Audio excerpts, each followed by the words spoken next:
Selamat datang di M. Harvin Zuhdi Channel, channel YouTube yang menghadirkan dakwah kultural virtual dengan pemahaman moderasi agama, menghadirkan juga cerita-cerita tentang perjalanan kehidupan yang humanis dan sublimatif dengan 3 mutu: membaca langit, dibaca bumi, melangitkan zikir, membumikan fikir. Iqra bi harfin, karir bi alfin. Oke sahabat, jangan lupa subscribe, like, share, and comment.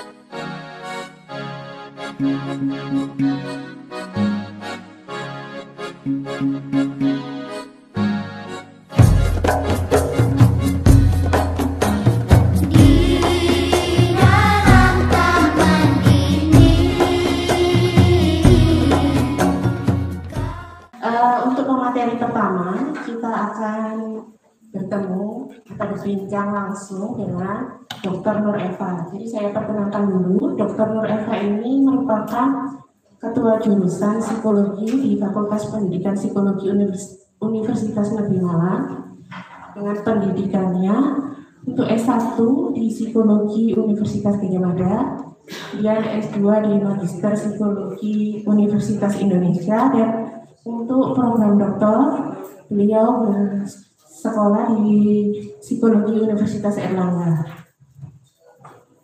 Saat ini seperti yang saya katakan tadi sedang menjabat sebagai Ketua Jurusan Fakultas Pendidikan Psikologi Universitas Negeri Malang. Untuk waktu dan tempatnya saya persilakan untuk Ibu Dr. Nur Eva.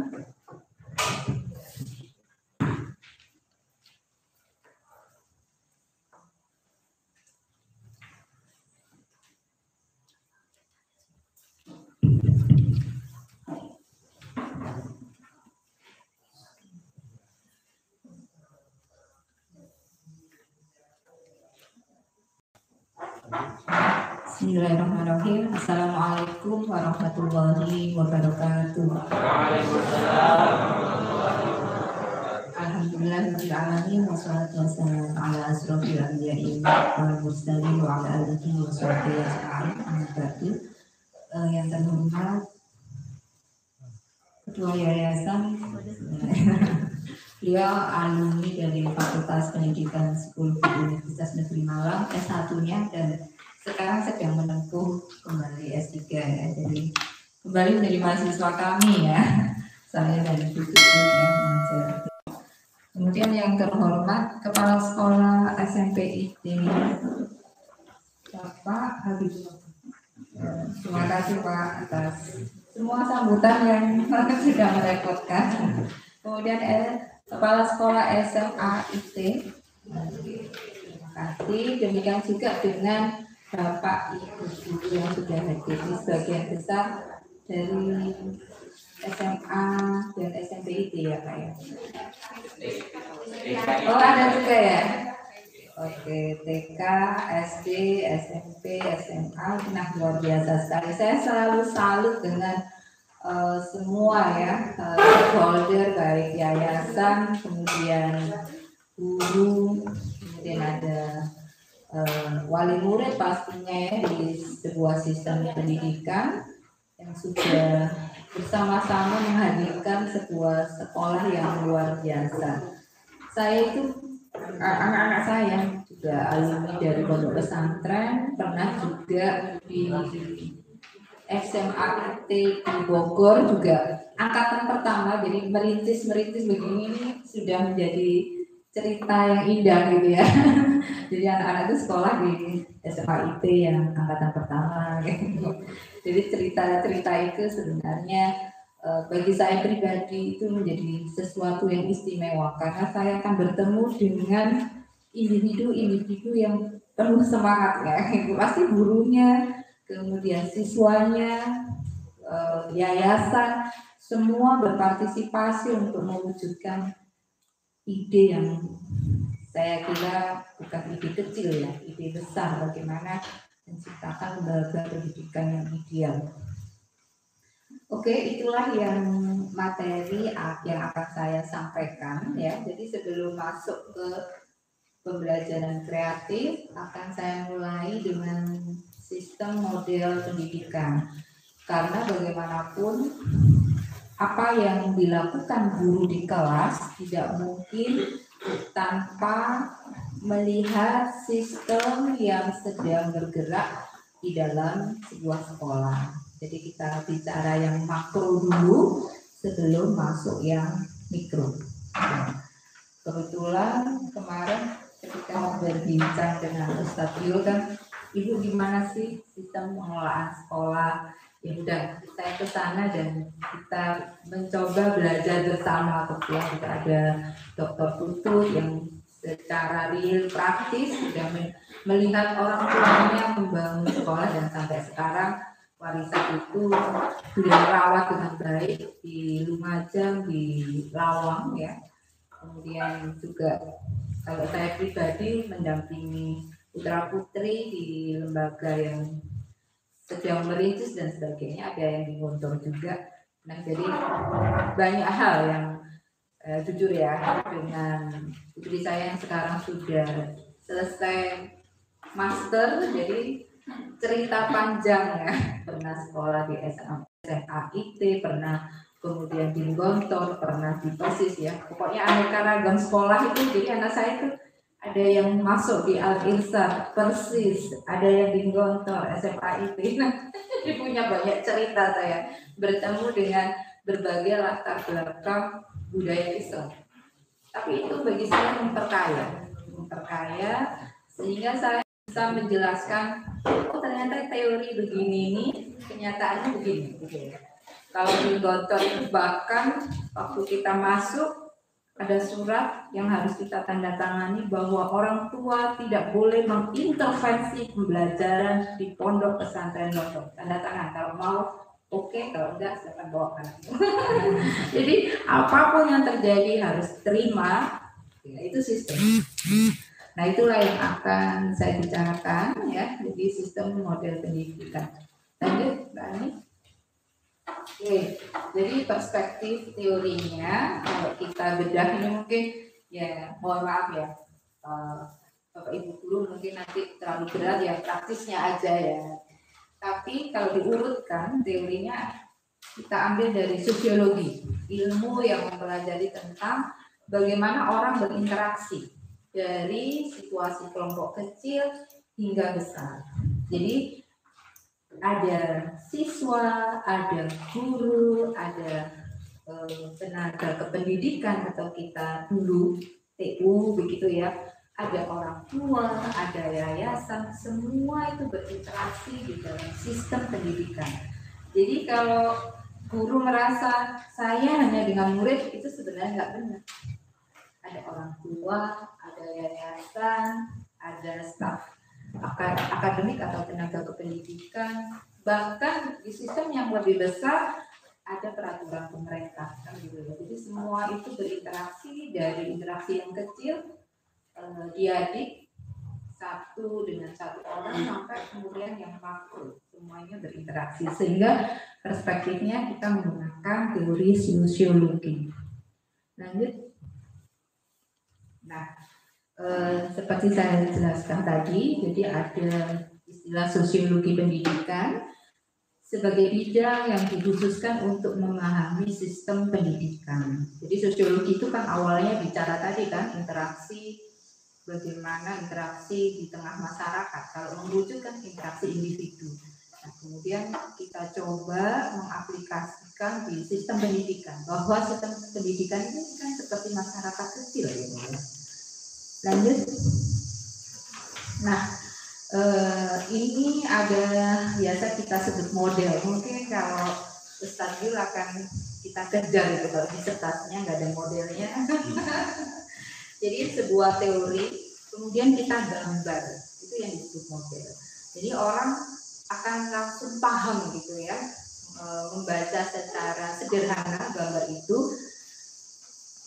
Pertama ada organisasi yang menjadi inti. Organisasi itu bergerak karena ada lingkungan, kemudian ada input, ada output. Nah, interaksi keseluruhan itu melalui feedback loop. Jadi nanti interaksi itu kan ada umpan balik, ya, siswa dan guru, kemudian guru dengan yayasan, yayasan mungkin dengan masyarakat, masyarakat dengan negara dan seterusnya. Ada feedback di antara interaksi itu. Lanjut. Nah, ini lebih detailnya, Bapak Ibu, kalau kita lihat input itu siapa? Pertama yang terkait dengan student. Jadi siswa harus kita ketahui secara detail demografinya bagaimana. Sekolah harus punya data, latar belakang orang tuanya, jenis kelaminnya, kemudian riwayat apa ya, biasanya kita punya tanggal lahir, alamat, kemudian apa lagi? Ya itu semua yang data-data demografi. Kemudian kita juga harus memahami kultur. Misalnya Ustadz Yul tadi kan bilang bahwa SMP IT dan SMA IT akan dibuka, ya, bukan hanya penduduk di lingkungan, maaf ini daerah apa tadi? Lilir, ya, bukan hanya lingkungan Lilir. Ternyata membuka sehingga berarti kultur yang nanti dibawa oleh siswa itu akan beragam. Nah, itu apakah sudah diantisipasi nanti kalau kita masuk ke organisasi dari pendidikan ini? Termasuk tadi saya tanya, gurunya juga sangat ini, ya. Tadi siapa yang mengatakan saya kamar mandi dari Lampung, ya, Ustazah. Jadi saya kira juga begitu, ya, ya. Keragaman budaya yang masuk di dalam sistem pendidikan ini menjadi salah satu dasar nantinya, baik itu kurikulum, keputusan dan sebagainya. Jadi ini harus dilihat semua. Student itu seperti apa, termasuk keluarganya. Keluarga misalnya, ya sudah, akhirnya kan semua berarti ada strata sosial. Kalau kita mengklasifikasikan mungkin ada yang menengah ke bawah, ada yang menengah, ada yang di atas. Nah, itu bagaimana mengelolanya, karena bagaimanapun latar belakang keluarga berdampak terhadap perilaku anak, gitu, ya. Kalau kita lihat, saya pernah, karena teman-teman juga banyak yang mengasuh pondok, Bu Eva ini ada yang dari Papua, gimana ya? Ya, yang penting sekolah siap enggak, gitu kan? Harus mengasuh perbedaan-perbedaan budaya itu. Nah, jadi inputnya kita perhatikan dulu. Ada yang sekolah yang mengatakan tidak, saya hanya menerima dari kelas ini, saya hanya menerima dari latar belakang ini dan sebagainya. Kan ada ya sekolah dengan latar belakang komunitas, ya, komunitas rentu. Itu kan lebih seragam biasanya. Tapi kalau ternyata Cahaya Bangsa mau membuka dengan berbagai ragam budayanya, berarti nanti udah tergambar kan, siswa saya itu ada yang Jawa, jadi ada yang dari Sumbawa asli atau NTB asli, ada yang dari, ya begitu. Nah, itu apakah semua sudah disiapkan? Jadi memahami student. Kemudian selain siswa, input di dalam sistem ini juga teachernya ternyata latar belakang budayanya juga beragam. Kemudian mungkin bahkan kalau kita kembali Islam, latar belakang fikihnya beragam. Nah, itu gimana mengelola semuanya itu?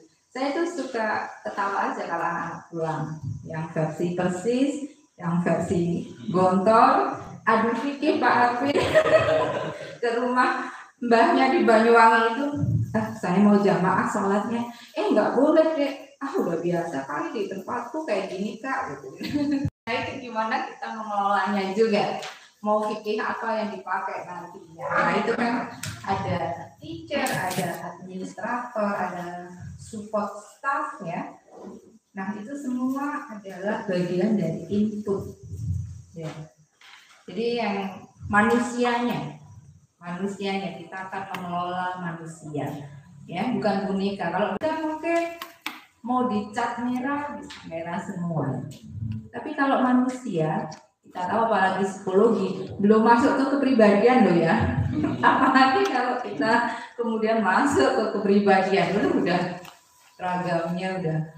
Nah itu betul-betul harus disadari oleh semua yang terlibat di dalam sistem pendidikan. Ini masuk, kemudian ada lingkungan ya. Saya sebutkan tadi bisa jadi di sini disebutkan salah satunya adalah government regulation. Peraturan pemerintah juga harus diperhatikan. Yang untuk misalnya NTB, kemudian lokal ya, kemudian sebagai provinsi, kemudian nasional Indonesia. Nah itu semua peraturan-peraturan yang terkait dengan lembaga pendidikan itu juga harus dipahami. Jadi misalnya kurikulum nasionalnya bagaimana, kurikulum lokalnya bagaimana, atau nanti sekolah punya karakteristik tertentu. Nah, itu juga lingkungan, ada lingkungan yang bersifat segera, ada yang juga bisa tidak langsung diberikan. Misalnya sekarang teknologi ya, kita tidak harus kemudian sekolah ada bangunan, ada kemudian segala macamnya. Itu masih bisa secara bertahap ya. Saya sendiri sangat salut ya, itu sebenarnya orangnya lah ya. Yang penting itu orangnya, bukan properti yang kita miliki. Seperti saya tadi, sadar asik ya, seperti piknik ini ya, mondok di sini nih, seperti piknik apalagi yang dari Jawa, jadi kita mendapatkan suasana yang berbeda. Nah itu kan juga, jadi bangunan dan sebagainya itu bisa bertahap ya, bisa bertahap. Ada teknologi, ada masyarakat yang bergerak dan sebagainya. Ini bagian yang lingkungan yang bisa nantinya disiapkan secara bertahap. Nah inti yang harus diperhatikan dengan baik itu adalah yang bagian tengah yang educational organization, jadi pengorganisasian pendidikannya. Ada strukturnya seperti apa? Apakah ini pendidikan formal atau informal? Kalau formal tadi ada aturan-aturan yang harus disiapkan. Walaupun sekolahnya seperti sekolah Laskar Pelangi gitu. Sekolah anak saya itu saya mesti masukkan, nggak tahu ya. Saya senang aja ya ketemu dengan guru-guru yang semangat sehingga masuk sekolah yang lagi merintis gitu. Jadi suka dibilang sekolah kayak sekolah Laskar Pelangi. Nggak masalah, yang penting kan gurunya yang bagus, saya pikir gitu. Jadi waktu kemudian ikut ujian di SD negeri, ternyata nggak kalah, anak saya bisa ranking 5 besar. Dia aja juga ketawa-ketawa, kok bisa ya? Ini kan gurunya yang penting, nggak perlu gedung yang mewah dan sebagainya, harga yang mahal gitu ya. Tapi gurunya komitmennya bagus. Jadi luar biasa sekali, makanya saya senang ketemu Bapak Ibu guru. Kemudian ini yang harus diperhatikan goals-nya. Mungkin nanti ada visi, misi, itu kan harus jelas ya. Sebenarnya nanti kalau lulus dari SMP IT atau SMA IT Cahaya Bangsa, profil lulusan itu seperti apa?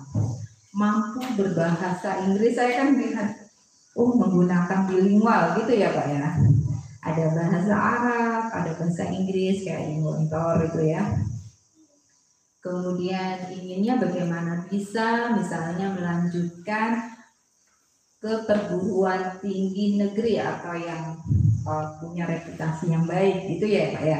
Misalnya jadi harus ada tujuan yang jelas, goals-nya harus ditulis di visi dan misi, nanti di breakdown dengan berbagai aktivitas. Jadi untuk berbahasa Inggris itu bagaimana caranya gitu. Apakah ada hari-hari tertentu ya, kalau di sistem Bolter itu sampai dipanis ya, kalau bahasa Inggris kalau ngomong lagi ngerumpi kemudian ustadzah lewat sudah bisa dicatat nantinya di IKOP. Ada hari bahasa Inggris, ada hari bahasa Indonesia, bahasa daerahnya nggak laku. Karena memang tujuan dari sistem pendidikannya ini mencetak masuk di sekolah internasional ya, baik itu di dalam negeri maupun di luar negeri kan. Contohnya misalnya seperti itu, harus ditulis goals-nya apa, programnya apa, kemudian prosesnya bagaimana. Jadi sampai detail prosesnya bagaimana untuk membuat siswa diterima di perguruan tinggi negeri. Itu gimana caranya? Ya, kemarin kebetulan anak saya lagi ambil profesi, lagi praktik di sebuah sekolah juga lembaga pendidikan Islam. Dia cerita nih, sekolah itu tidak ada satupun alumninya yang diterima di UM. Loh kok bisa? Iya, mereka nggak punya informasi tentang UM. Gitu. Nah itu harus dicari itu. Gimana sistemnya kalau Bapak Ibu kepingin outputnya nantinya bisa masuk ke perguruan tinggi, berarti harus tahu minimal nilai yang harus disiapkan berapa. Kemudian syarat-syarat masuk perguruan tinggi negeri apa? Misalnya kalau memang tujuannya itu adalah melahirkan siswa yang siap masuk ke perguruan tinggi. Misalnya Malang itu Pak, kalau masuk saya juga sering ke sana ya, masuk itu akan tulis semua, seluruh siswa itu masuk di ada perguruan tinggi negeri nasional, ada perguruan tinggi internasional, semua, tidak ada satupun anak-anak itu yang tidak diterima. Kebayang nggak? Manbuah Malang itu kan sangat terkenal ya Pak ya. Itu jadi bagaimana proses itu bisa melahirkan, meluluskan ya mereka siap diterima di perguruan tinggi negeri maupun internasional. Jadi ditulis semua itu Pak. Kalau misalnya 2 kelas 60 berarti 60 anak ada tulisan di baliho besar ketika masuk ini ketika di sini kan itu Kak sangat senang ya. Apresiasi sekolah itu ditunjukkan Pak kepada masyarakat bahwa semua lulusannya bisa diterima di perguruan tinggi negeri atau internasional. Tapi di sisi lain tadi kita menemukan fakta ada sebuah sekolah yang tidak satu pun diterima. Nah itu juga, oh ya nanti berarti kita harus mengajari itu sistem yang dibangun itu harus apa gitu ya. Misalnya apakah ada bimbel bimbingan belajar yang K3, apakah ada tambahan waktu, atau bagaimana untuk meraih cita-cita itu prosesnya harus ada ya, mulai dari sosialisasinya, apakah orang tua juga memahami, berarti sebuah program bukan hanya siswa dan guru yang memahami, tapi orang tua, sistem pendukungnya ini harus ada ya. Jadi yang punya cita-cita cuma anaknya, gurunya nggak tahu, orang tua nggak tahu bagaimana nanti. Nah, padahal seorang anak pasti membutuhkan dukungan dari sistem. Ya, misalnya kalau tidak ada biaya bagaimana? Dicarikan beasiswa misalnya. Kemudian kalau menyiapkan untuk mendapatkan nilai sesuai dengan grade, jadi kalau bimbel itu kan, oh untuk program studi A, dia punya grade segini, program studi B, itu sudah bisa dilihat dari hasil belajar siswa. Kalau siswa ngotor, santri ngotor nggak perlu, dia sudah punya kurikulum sendiri karena memang tujuannya keluar itu kerjasama. Jadi karena kerjasama banyak kirim ke Mesir, kirim ke mana itu ke Tunisia, kemudian Madinah, karena kerjasama sebenarnya. Jadi akhirnya mereka bisa menumbuh. Nah bisa jadi nanti seperti yang disampaikan Ustadz Yul tadi, mau dikirim kemana ke depan? Kerjasama sama UM, silakan. Asal tadi tetap mengikuti ketentuan dan syarat berlaku ya. Jadi ada seleksinya, kemudian ya dan seterusnya lah, memang demikian. Ada berbagai syarat dan ketentuan yang harus diperhatikan. Nah, itu proses, kemudian hal lain yang harus diperhatikan adalah decision making, pengambilan keputusan. Sebenarnya guru itu sangat apa ya? Sangat banyak aktivitas pengambilan keputusan. Benar nggak ya? Sebentar lapor, ini begini harus memutuskan. Sebentar ada laporan. Jadi skill untuk decision making harus terus ditingkatkan. Mungkin nanti ada training itu ya dan sebagainya. Nah, memang jadi profesi guru itu tidak sederhana. Ya, tidak sesederhana seperti kata, mengajar dan sebagainya. Ya, apalagi kita diberikan tugas selain mengajar juga mendidik. Nah, itu. Kemudian untuk boarding ini luar biasa masalahnya ya. Masalah baik itu piring, kemudian sampai ini yang biasa di pesantren ya. Dr. Harvin ini di Madrasah Aliyah Jember. Ada Madrasah Aliyah itu yang menjadi percontohan ya. Iya, program khusus Jember, kemudian mana dulu itu Gorontalo, Padang, Makassar, kemudian Ciamis. Nah, 4 titik MA terbaik yang di Indonesia, Jogja, yang kemudian kerjasama dengan Pak Habibie itu kan, ya. Jadi bukan hanya iman, tapi juga teknologinya mau digenjot. APK itu titik-titik Indonesia punya 5 titik. Nah, itu harus terus tadi ya, bahwa ada sosialisasi, ada decision making, ada communication, ada disiplin, ada kemampuan adaptasi. Menegakkan disiplin itu juga bukan perkara yang mudah. Kadang gurunya hari Senin, waduh, strength gitu ya. Hari Selasa menurun. Lama-lama anak-anak itu kan menandai. Hari Senin ini hari Senin. Hari berikutnya enggak. Gini. Nah, itu juga bagian sistem yang harus dibangun. Nah, dari input, lingkungan, kemudian sistem ini nanti muncullah terakhir output. Lulusan SMP, IT atau dari tadi dikatakan ada TK, SD, SMP, SMA itu mau seperti apa? Gambar profil lulusannya itu mulai sekarang sebelum siswa itu lulus itu harus ada gambarnya dulu. Nanti akan menentukan proses, akan menentukan pengambilan keputusan dan seterusnya. Nah, output ini bentuknya juga pengetahuan ya. Jadi output tadi kita belajar apa sih sebenarnya di sini? Kemampuan bahasa ini berikan sesuatu. Kok bisa sih kamu mengelola sekolah? Mata kuliah apa yang menjadi apa ya istilahnya bekal untuk mengelola sekolah? Itu akan ditanyakan ketika proses akreditasi. Oh, ternyata alumni misalnya SMA IT banyak diterima di Universitas Islam Negeri misalnya di Mataram. Berarti ada persiapan yang bisa menunjang untuk masuk UIN Mataram.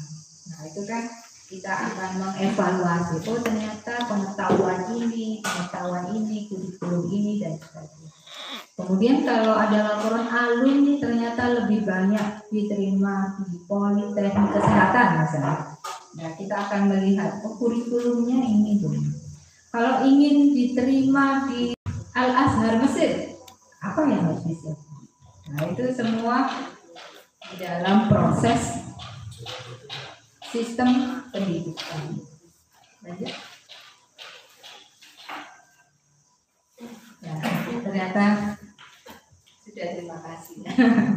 Ya, memang detil-detilnya ya memang tidak bisa kita bahas dengan singkat. Ini misalnya kuliah ini beberapa semester ya. Ya beberapa buku yang harus dibaca, kita harus ke lapangan dan seterusnya. Namun minimal Bapak Ibu guru bisa memahami bahwa pendidikan adalah sebuah sistem yang terus bergerak karena umpan balik yang diberikan. Kalau kita lihat, oh siswanya kok jadi begini ya dengan program A, nah, harus segera dievaluasi. Kok gurunya jadi begini, orang tua, program dan selanjutnya. Nah itu semua akan berputar dan kita akan melihat apa sebenarnya gitu ya. Kalau ternyata responnya kurang bagus, nah berarti harus segera dievaluasi dan membuat sistem yang baru. Jadi feedback itu menjadi bagian penting. Jadi kita tidak boleh mengabaikan apapun komentar dari orang tua ya. Walaupun tadi itu di sistem kontrol orang tua tidak boleh mengintervensi. Tapi ada WA group dengan ustazah ya, yang pastilah ustazah juga akan mendengarkan ya, orang tua begini dan seterusnya. Insya Allah itu yang saya sampaikan, nanti kita lanjutkan dengan diskusi. Terima kasih. Wassalamualaikum warahmatullahi wabarakatuh.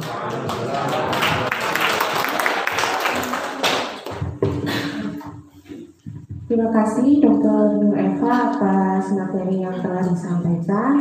Untuk materi selanjutnya, saya persilakan pada Dr. Muhammad Harfin Zuhdi sebagai materi kedua dengan materi yaitu pembelajaran kreatif guru. Monggo Pak.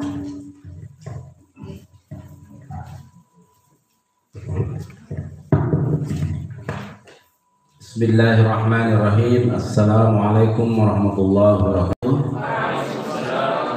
Alhamdulillahirabbil alamin, bihi nasta'inu ala umuri dunya waddin, wassalatu wassalamu ala Rasulillah Muhammad ibn Abdullah wa ala alihi washabbihi wa mawala amma ba'd. Yang sama-sama kita hormati Bu Dr.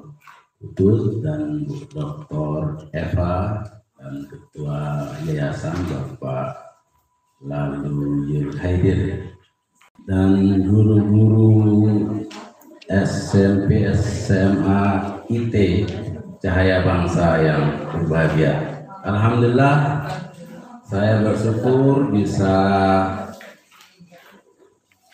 sama-sama terlibat dalam proses pengabdian masyarakat ini. Ini seperti kata Bu Eva tadi adalah qadarullah.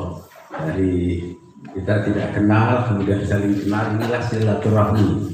Jadi saya walaupun orang Mataram, Lombok, baru juga dengar nama SMP, SMA Cahaya Bangsa, tapi sudah memberi cahaya di bawah kaki Gunung Rinjani. Tadi ada statement kreatif ya dari Pak Yul Haidir, ada Universitas Cahaya Bangsa. Nah, ini kan kreativitas ini akan muncul kalau kita berpikir kreatif memang. Nah, sekarang tentang pembelajaran kreatif dulu ya. Menurut amanat undang-undang peraturan pemerintah standar nasional pendidikan bahwa proses pembelajaran di setiap satuan pendidikan itu bagaimana dikelola secara kreatif, inspiratif, menantang, serta memotivasi siswa. Kita harus meyakini bahwa semua siswa kita itu punya kelebihan, punya potensi-potensi yang bisa dikembangkan. Ada ungkapan yang mungkin kita sudah sama-sama kenal, ada ungkapan bahwa your mind like a sleeping giant. Jadi otak kita itu bagaikan raksasa yang tidur. Nah, ini perlu kreativitas untuk mengembangkannya. Jadi kreativitas, pembelajaran kreativitas itu bagaimana guru di kelas maupun di luar kelas itu selalu menjadi motivator, stimulator, dan bagaimana terus menstimulus potensi siswa sehingga berkembang. Saya mungkin dalam sesi ini akan banyak pengalaman-pengalaman aja ya. Nah, kalau teori bisa dibaca tadi. Wah, saya dulu sekolah di MAPK, Madrasah Aliyah Program Khusus Jember. Ada pilot project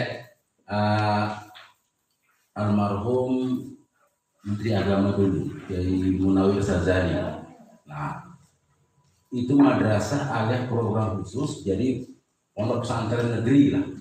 5 titik pertama, kalau yang tadi dengan Bijami itu insan cendikia namanya. Nah itu MA insan cendikia. Kalau ini program khusus memang 70% agamanya, 30% umumnya. Nah sekarang yang mengisi dosen-dosen di PT KIN, UIN, JIN itu semua alumni MAPK itu. Dia jadi rektornya, jadi macam-macam, alhamdulillah. Nah, jadi memang sekolah di boarding school, di pondok pesantren itu punya dinamika tersendiri.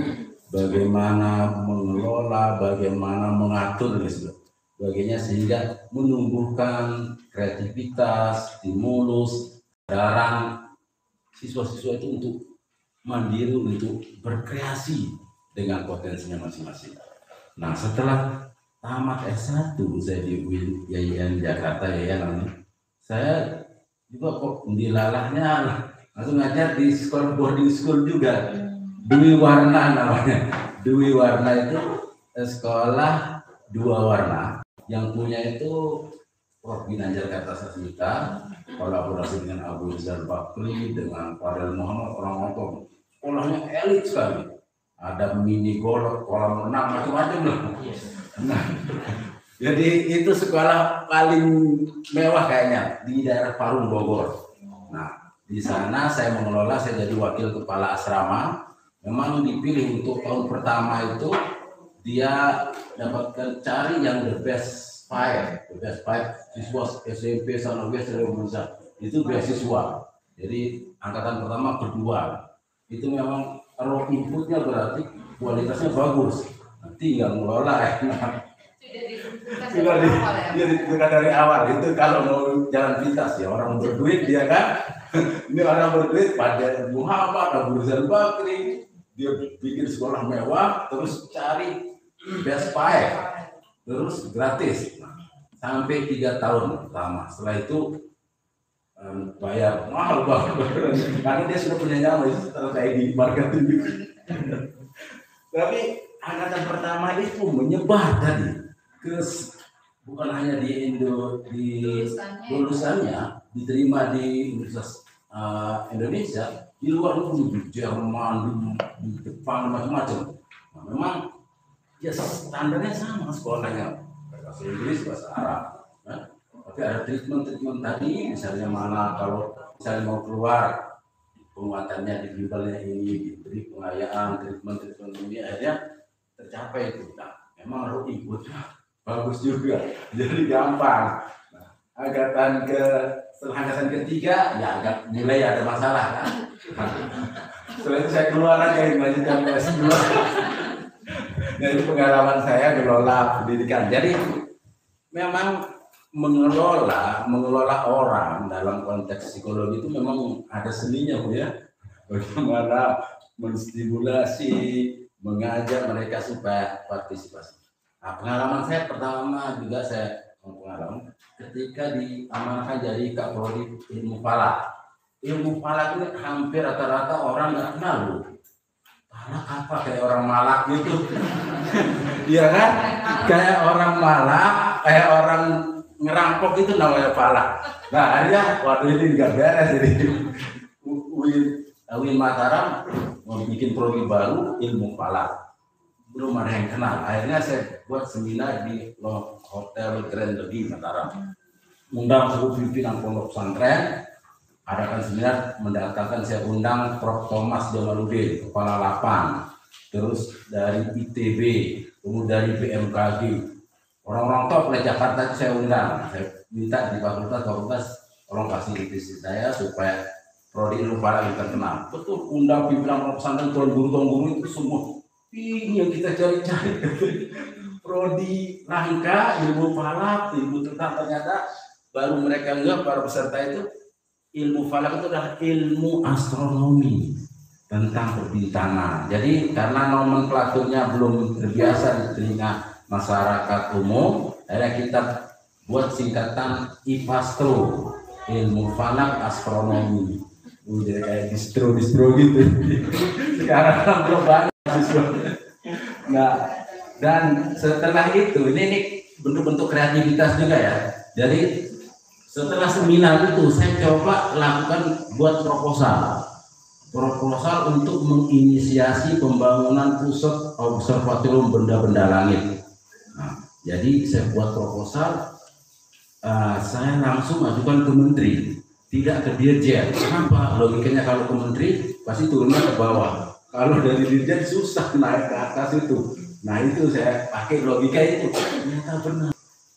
Nah, rektor sama WR2-nya kaget waktu baru di Jakarta rapat anggaran, proposal prodi ilmu falak itu disetujui, dapat hibah 2M. Itu pinjot bahasa Sasak. Kaget semua prodi di UIN itu, kok prodi falak mau dibangunkan pusat observatorium benda-benda langit. Jadi ada observatori, kemudian ada alatnya, buka itu langsung otomatis, lalu malam bisa lihat Jupiter, Merkurius, Saturnus, Pluto, macam-macam. Lalu malam hari itu namanya Observatorium Al-Afaq. Itu bangunannya 1M, alat-alatnya 1M. Itu semua prodi ini iri kita dianamaskan. Loh, ini kan aktivitas ya. Saya logikanya ke menteri, turun pasti ke dirjen, terus dieksekusi. Kalau kita ke dirjen, dia mana susah prodi siapa yang prodi falak. Nah itu betul-betul kreativitas. Nah kemudian saya ingin cerita lagi. Saya ingin tadi Ibu Dr. Eva nyebut Laskar Pelangi ya.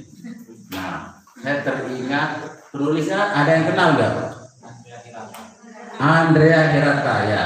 Jadi saya sarankan ibu bapak itu banyak membaca novel ya. Itu luar biasa Andrea Hirata itu. Pilihan diksinya, setting sosial, mengaitkan masalah macam-macam.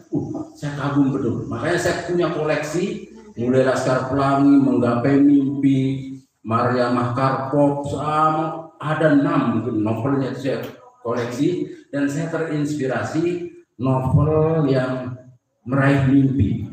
Dia ceritanya Andrea Hirata itu dapat beasiswa ke Sorbonne, Prancis, kemudian di sana keliling kota Paris, melihat Menara Eiffel, kemudian naik kapal pesiar di Sungai Seine itu. Waduh, setelah baca itu saya langsung terinspirasi. Saya harus bisa ke Paris juga ini. Gimana caranya? Saya bilang, ini duit nggak ada, koleksi nggak ada. Saya mikir kan, kita harus kreatif ini. Akhirnya saya buat tulisan. Karena memang literasi ya, bukan nulis. Bahwa menceritakan tentang Lombok. Lombok is the small beautiful island in the world. Bilang lah. Oh, pantai-pantainya indah sebelum gempa. itu sebelum gempa soalnya 2016. Terus makanan yang terutama saya ditekankan adalah kenapa Lombok itu menarik, karena di sana hidup rukun berbagai agama, suku bangsa dengan teratur. Karena apa? Karena Islam atau agama yang dikembangkan adalah Islam wasatiyah, Islam moderat. Jadi mereka hidup rukun karena itu adalah pilihan masing-masing tanpa harus mengganggu. Nah waktu itu kan kebetulan lagi ada teroris di Perancis itu ya, menabrak truk itu, ingat itu. Nah ini menarik, setelah jadi tulisan itu, artikel macam proposal itu, ini harus diterjemahkan kalau bahasa Indonesia. Akhirnya ketemulah alumni Madinah, nah, dia ini menarik ini, diterjemahkan ke bahasa Arab. Setelah itu ngobrol-ngobrol, kirim kemana? Nah, dia ingat dia ternyata punya temen di Saint-Denis, Paris katanya dulu waktu seminar. Kita kirim ke sana aja, kampus IAS namanya, itu European Social Humaniora de Paris. Dikirim, nah 1 minggu kemudian dapat balasan. Aneh itu tuh, amazing udah. Jadi dapat balasan karena saya pakai MUI juga, kebetulan aktif di MUI di Komisi Penelitian. Nah, diundanglah ketua MUI, saya sama teman itu bertiga. Masya Allah, kaget semua, undang pakai Prancis, diundang ke kampusnya. Waduh, ini pucuk dicinta ulang tiba, ya. Jadi ini bahasnya bagaimana cara? Ini modal, saya bilang pasti betul aja, karena undangan itu langsung ke stakeholder di Pemkot. Wih, cepat sekali dana support hanya dalam kurun waktu 1 bulan itu kurang lebih 200 juta. Woi, sudah berangkat. Ya udah bisa siangnya langsung berangkat ke Paris. Nah, terwujud itu. Jadi dari imajinasi, kalau mau kreatif itu memang kita harus bermimpi dulu. Imajinasi kita terus suka berpetualang, memikirkan yang terus ada langkah-langkah konkret yang kita harus wujudkan. Jadi bukan hanya ke Paris kita itu, bukan hanya naik Menara Eiffel terus pergi ke Maroko. Nah, dari Paris ke Maroko itu kira-kira dari Lombok ke Surabaya kurang lebih dekat. Jadi ngelewatin Barcelona, Real Madrid. Nah, setelah itu mencoba tol di Eropa itu, naik tol ke Brussels, kemudian ke Amsterdam. Dan itu adalah dari nothing to something, from zero to hero. Semua bisa lakukan oleh siapa saja, asal tadi pertama punya mimpi, punya harapan, dan punya langkah-langkah untuk mewujudkannya. Dan tentu kita mohon ke pemilik takdir. Insya Allah kalau diridhoi, semua akan berjalan dengan apa adanya. Jadi saya kira bagaimana mengelola pemberdayaan kreatif itu Bapak Ibu sudah tahu, sudah banyak ilmunya dan tahu medannya. Tinggal kita mencoba menstimulus saja siswa-siswa itu. Saya alhamdulillah. Jadi tadi Prodi Palak yang 2015 dibangun itu, lulusan pertamanya Bu Eva itu langsung the best wisuda terbaik di UI. Iya, itu kaget semua orang. Dan wisudanya itu dari wisudawannya itu dari Bondowoso, dari Jawa. Saya tanya kenapa milih Prodi Palak Mataram? Kan sudah ada Prodi Palak Semarang lebih dulu. Saya pilih Mataram karena baru biasanya punya semangat baru. Iya, seperti saya juga mencari sekolah-sekolah baru. Ya, sekolah baru ya. Jadi kalau cahaya bangsa ini sekolah baru 2 tahun, jangan berkecil hati.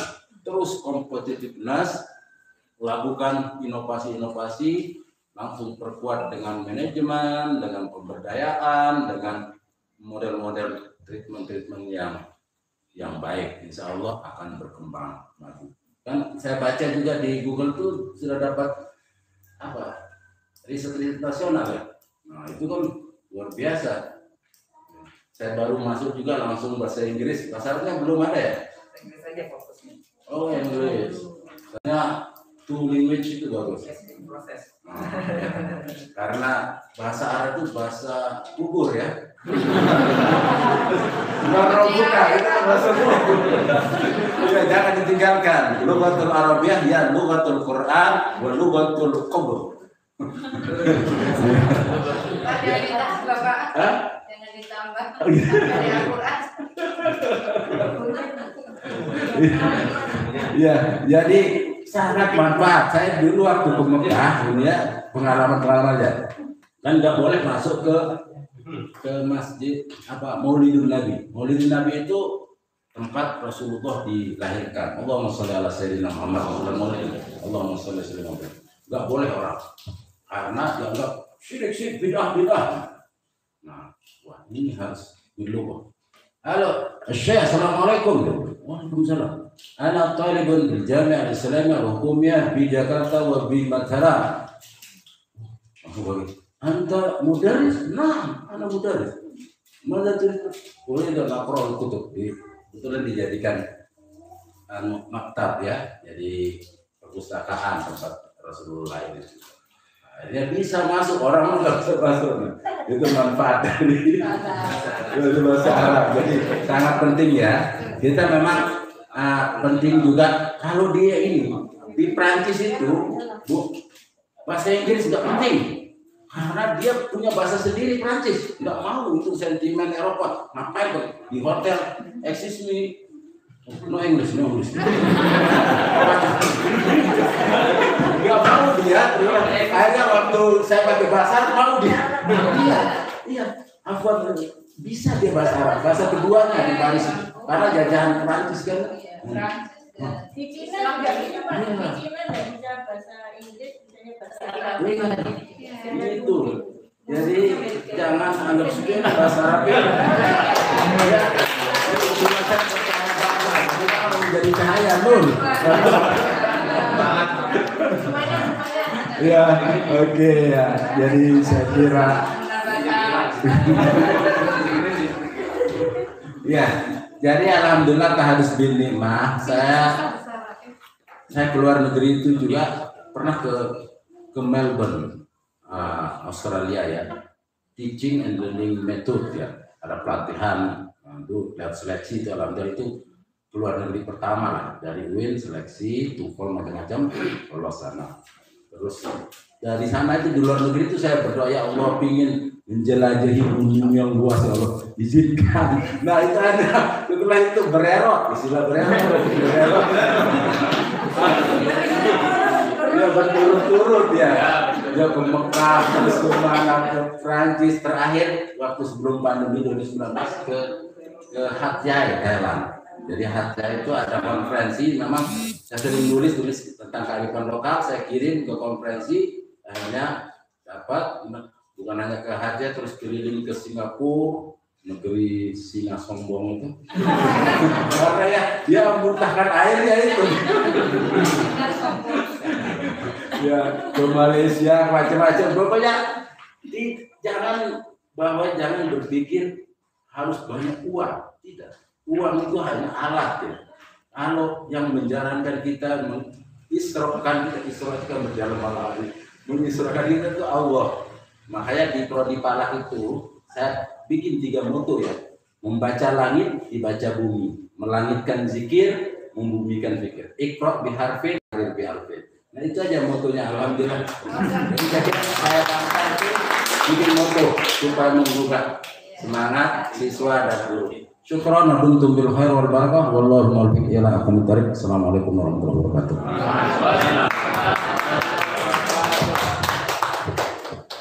Terima kasih Dr. Muhammad Hafin Zudi atas penjelasannya. Mungkin peserta jadi tertarik ya untuk mencoba mengikuti langkah-langkah dari Dr. Muhammad Hafin Zudi. Untuk acara selanjutnya adalah acara diskusi tanya jawab. Mungkin ada peserta yang ingin bertanya atau meminta penjelasan dari para narasumber. Silahkan mengangkat tangannya. Nanti akan langsung dijawab oleh narasumbernya.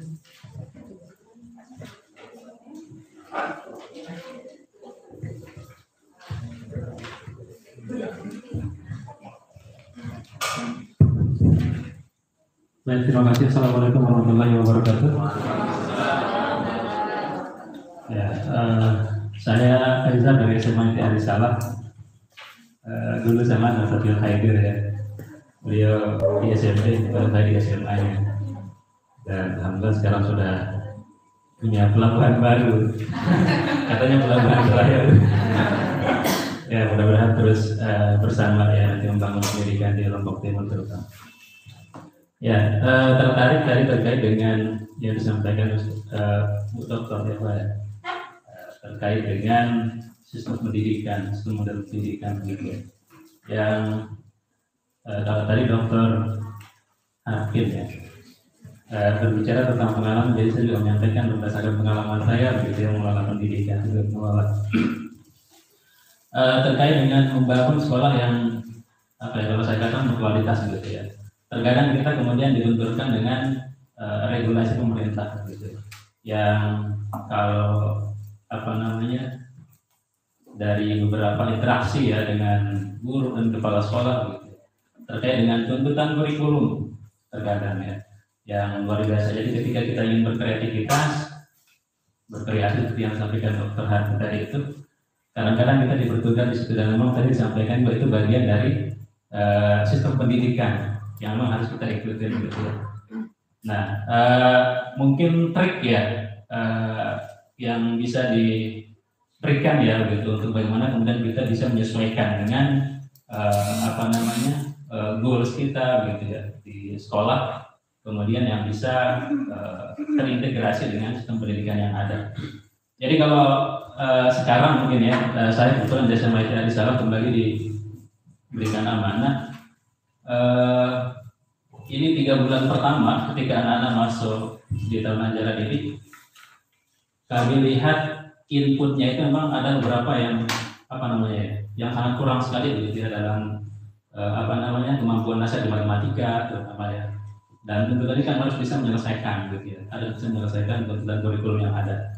Nah sehingga kemudian bersama teman-teman kita coba rembukan untuk membuat program matrikulasi. Ya, jadi selama 3 bulan ini anak-anak hanya belajar 4 bidang saja gitu ya. Ada matematika dasar, kemudian bahasa Inggris, bahasa Arab, dan literasi. Ternyata setelah berjalan kurang lebih 1,5 bulan kalau tidak salah waktu itu hasilnya luar biasa gitu. Jadi ada teknik matematika dasar yang dipakai sama lembaga Kumon kalau nggak salah namanya ya. Kumon ya. Kumon itu katanya standarnya itu mengerjakan soalnya 1 menit kalau nggak salah ya. Itu baru sudah dianggap luar biasa gitu. Itu kalau bisa mengerjakan soal itu selama 1 menit itu sudah luar biasa. Nah ternyata setelah 1,5 bulan berjalan dengan program matrikulasi, ternyata ada anak-anak kami yang kemudian bisa menyelesaikan dalam waktu kurang dari 1 menit. Itu saya kembali mengatakan ini adalah kreativitas gitu ya. Mungkin ini bagian dari kreativitas kami. Kemudian bahasa Inggris yang anak-anak sebelumnya jangankan ngomong bahasa Inggris gitu, tidak bahasa Indonesia nggak pede gitu ketika ngomong di depan. Nah setiap hari Selasa itu diberikan panggung untuk berbicara. Ternyata bukan hanya bahasa Indonesia, tapi bahasa Inggris, bahasa Arab seperti yang disampaikan bahasa kubur tadi ya. Itu luar biasa sekarang anak-anak yang dulu nggak pernah ngomong. Nah ini di satu sisi kemudian saya ini kan rutin dikunjungi sama pengawas gitu ya, pengawas dari dinas pendidikan yang kemudian melakukan monef gitu ya, monitoring dan evaluasi kegiatan pembelajaran. Jadi mereka kemudian menuntut aturan yang sesuai dengan Permendikbud gitu ya. Jadi ada instrumen yang harus kemudian kita isi terkait dengan kegiatan pembelajaran. Tapi selama ini kan kita tidak melakukan kegiatan pembelajaran sesuai dengan tuntutan Permendikbud begitu ya. Jadi ada pelajaran matematika, fisika, kimia yang harus dilaksanakan begitu ya. Sementara kami kemudian hanya belajar 4 bidang yang tadi itu. Nah terkadang kemudian main kucing-kucingan jadinya dengan pengawas begitu ya. Jadi kan menyampaikan mungkin yang tidak sesuai dengan apa yang kami lakukan begitu ya ketika mengisi instrumen. Nah ini bagian dari kadang-kadang kita terbentur dengan situasi yang seperti itu. Ketika kita ingin kemudian berkreasi sesuai dengan keinginan yang ingin kita lakukan di sekolah gitu. Itu mungkin nanti mungkin ada pencerahan ya dari Dr. Eva dan yang lainnya mungkin terkait dengan ini. Demikian, Assalamualaikum warahmatullahi wabarakatuh.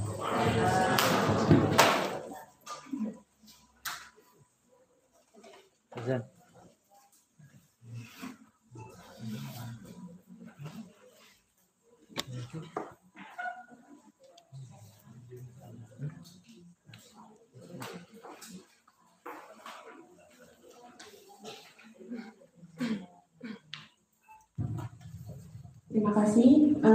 Mungkin Bu Eva mau langsung menjawab.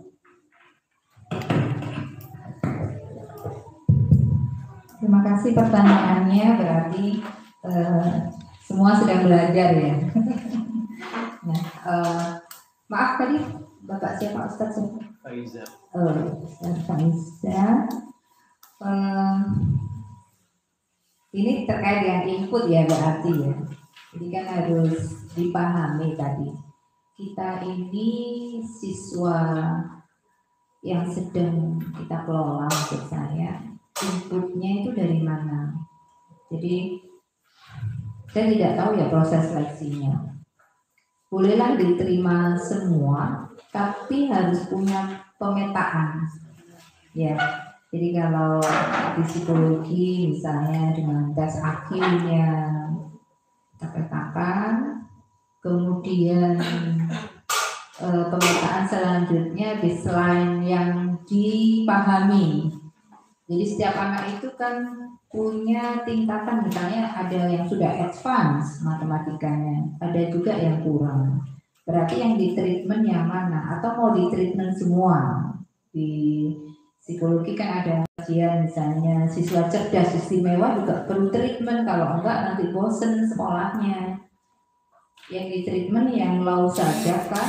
Nah itu semua memang harus dipetakan nih. Guru maupun yayasan nanti yang terkait dengan pembiayaan tentunya ya, ini mau bagaimana gitu, harus punya datanya dulu kan, siswa kita demografinya bagaimana, kemudian kondisi internalnya, maksudnya IQ-nya, kepribadiannya, terus minimal pengetahuan yang dimilikinya juga seperti apa. Karena tidak mungkin kita memulai pembelajaran tanpa tahu baseline atau dasar dari masing-masing siswa. Ya, ada yang advance tadi berarti kan nggak mungkin dia akan mengulang atau mundur. Nanti bisa kan itu masalah.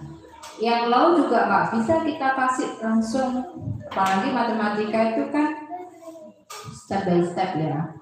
Dasar pertama harus dipahami penjumlahan, pengurangan, perkalian kan gitu langsung.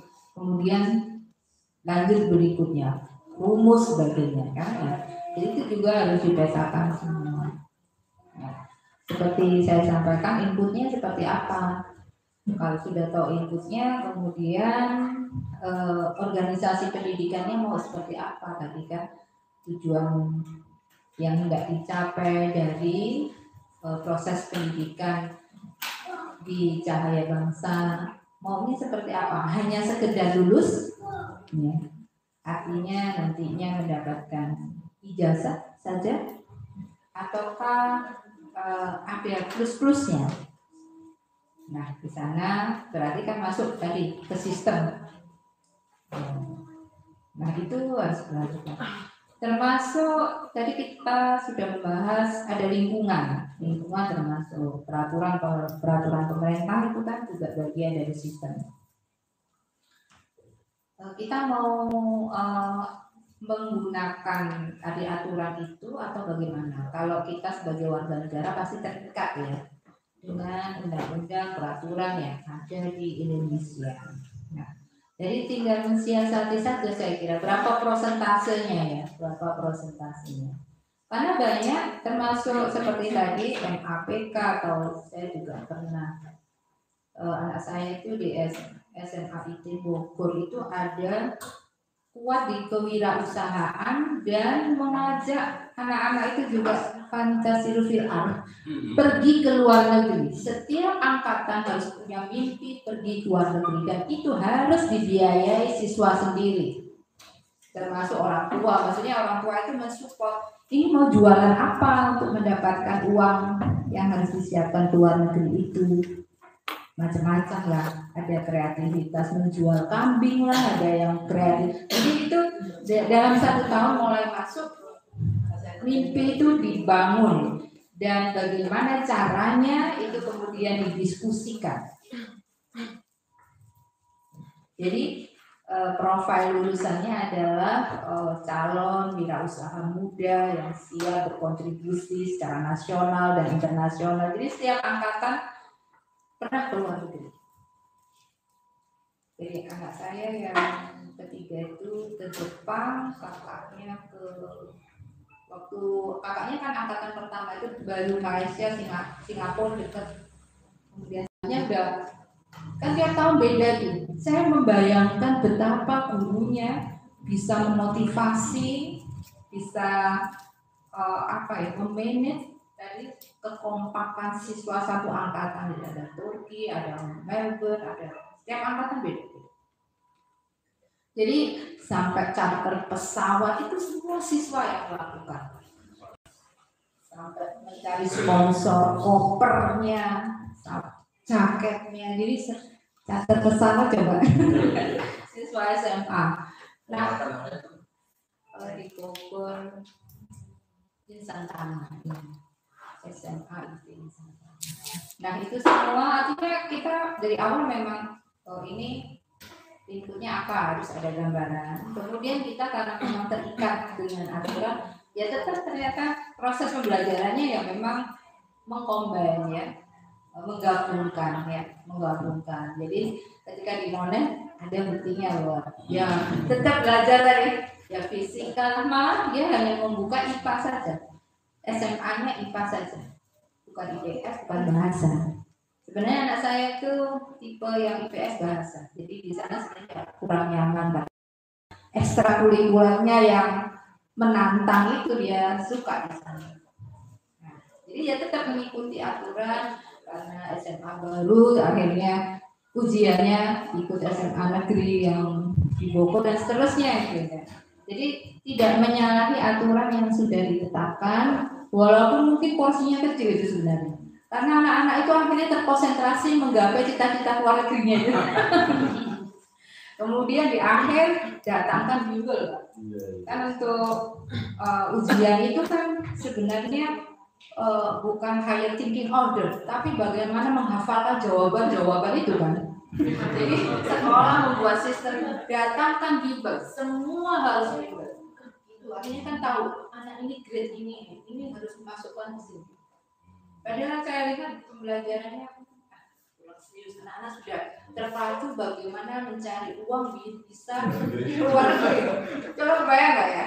Nah itu artinya memang kita mau membangun seperti apa? Mau cerdas di matematika, ya silakan. Kalau memang itu menjadi tujuan output yang akan diraih, ya. Mau kemana ini anak-anak ini?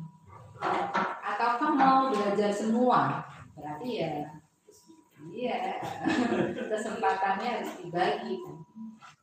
Nah itu Pak, jadi tidak bisa kita melepaskan input lingkungan, organisasi pendidikannya, nanti outputnya baru kita lihat. Karena kita di Indonesia ya pasti harus terikat dengan kreativitas, ya kita bagaimana lagi ya Pak ya, sebenarnya mengcombine seperti pengalaman dari Dr.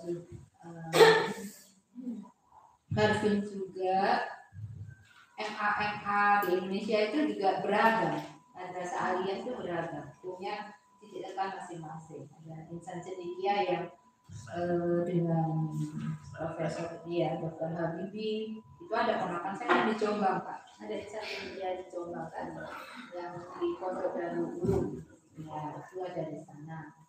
Kemudian ya PK yang, jadi ada khasnya masing-masing sebenarnya. Artinya begini, Cahaya Bangsa mau karakteristiknya seperti apa? Ini di sana sama Cahaya Bangsa beda ya? Beda. Oh, di mana di sana? Surabaya. Jauh dari sini. Dekat. Kita beda di sana. Pak Ustaz Pak Izzah. Ya, maksud saya, jadi setiap sekolah punya karakteristik yang memang mulai dari awal kita harus persiapkan. Jadi kalau lingkupnya seperti ini, nanti lingkungannya juga harus disiapkan seperti ini. Lingkungan termasuk peran-peran pemerintah. Kita akan tetap dan dulu dan kemudian prosesnya bagaimana kemudian?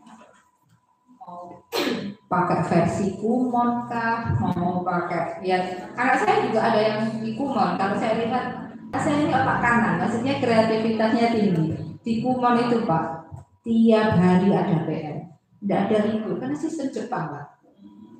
Tidak ada hari tanpa PR. Lebaran pun ada PR.